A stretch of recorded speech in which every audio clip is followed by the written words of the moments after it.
তার পরবর্তীতে আমরা 18 সালে যে নির্বাচন দেখলাম, আগের দিন রাতেই ভোট হয়ে গেছে। আমরা সেই 2014 সালে একতরফা নির্বাচনের বিরুদ্ধে বাংলাদেশ জাতীয়তাবাদী দলের প্রত্যেকটি নেতা কর্মী দৃঢ়ভাবে অবস্থান নিয়েছিল দেশের সাধারণ মানুষের সাথে।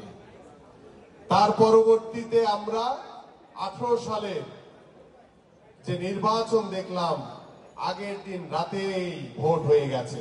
রাতের অন্ধকারে তারা নিজেদের ভোট নিজেরা সিল ছাপ্পার মাইরা তারা আগে ব্যালট বাক্স করে পরের দিন সকালবেলা, সেটা তো নির্বাচন ছিল না, ছিল কারফিউর মতো ছিল না ভাই। বিএনপির কোন নেতা কর্মী সাধারণ মানুষ গিয়ে ভোট দিতে পারছিল? ভোট দিতে পারে নাই।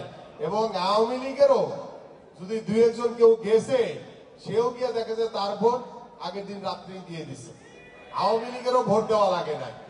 তা আমরা সেই ভয়াবহ নির্বাচনও আমরা দেখেছি যে স্বৈরাচার সরকার কিভাবে বাংলাদেশের মানুষের উপরে অত্যাচার, নিপীড়ন, প্রভাব খাটিয়ে বাংলাদেশের রাষ্ট্রীয় প্রতিষ্ঠানগুলোকে ব্যবহার করে রাষ্ট্রীয় প্রতিষ্ঠানগুলোতে দলীয়করণ, রাজনীতিকরণের মাধ্যমে তারা তাদের ক্ষমতাকে জোর করে ধরে রেখেছিল। তারপরে 2024 সালে নির্বাচনের কথা বলে, সেই নাটকীয় দামি নির্বাচন আপনারা বেশি দিন হয় নাই, কয়েকদিন আগের কথা, তাই না? কয়েক মাস আগের কথা আপনারা সকলেই দেখেছেন যে স্বতন্ত্র তারা, নৌকাও তারা। বাংলাদেশে আর কোন রাজনৈতিক দল নাই, শুধু আওয়ামী লীগ, তাই না? তার এইভাবে বাংলাদেশে থেকে বিদেশি প্রভুদের সহযোগিতা নিয়ে তারা জোর করে দামি নির্বাচন, নাটকীয় নির্বাচন করে আবারও সেই রাষ্ট্রীয় প্রতিষ্ঠানগুলোকে ব্যবহার করে, রাষ্ট্রীয় যন্ত্রগুলোকে ব্যবহার করে তারা জোর করে ক্ষমতায় বসেছিল। যে তারা যে শিরকি কথা বলতো, দাম্ভিকতার সহিত কথা বলেছে, অহংকারের সহিত কথা বলেছে, সেই অহংকারের পতন, সেই স্বৈরাচারের পতন বাংলাদেশের মানুষ 5ই আগস্ট দেখেছে।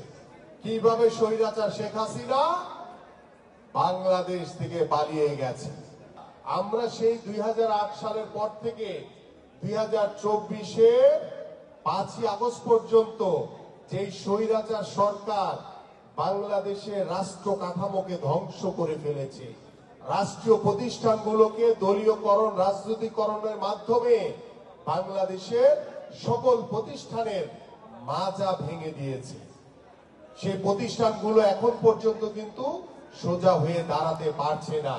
আজকে প্রশাসনের দিকে তাকান, পুলিশ প্রশাসনকে স্বৈরাচার সরকার কিভাবে নিজেদের ক্ষমতাকে ধরে রাখার জন্য কিভাবে তারা ব্যবহার করেছে। এই কারণেই রাষ্ট্র কাঠামো মেরামতের জন্য বাংলাদেশের যে রেখে যাওয়া ধ্বংসস্তূপ রাষ্ট্রীয় প্রতিষ্ঠানগুলো যে ধ্বংস করে ফেলেছে স্বৈরাচার সরকার, আমাদের মাননীয় ভারপ্রাপ্ত চেয়ারম্যান প্রায় 2 বছর আগেই তিনি রাষ্ট্র কাঠামো মেরামতের জন্য ভবিষ্যতের কথা চিন্তা করে তিনি এই রাষ্ট্র কাঠামো মেরামতের 31 দফা রূপরেখা দিয়েছিলেন।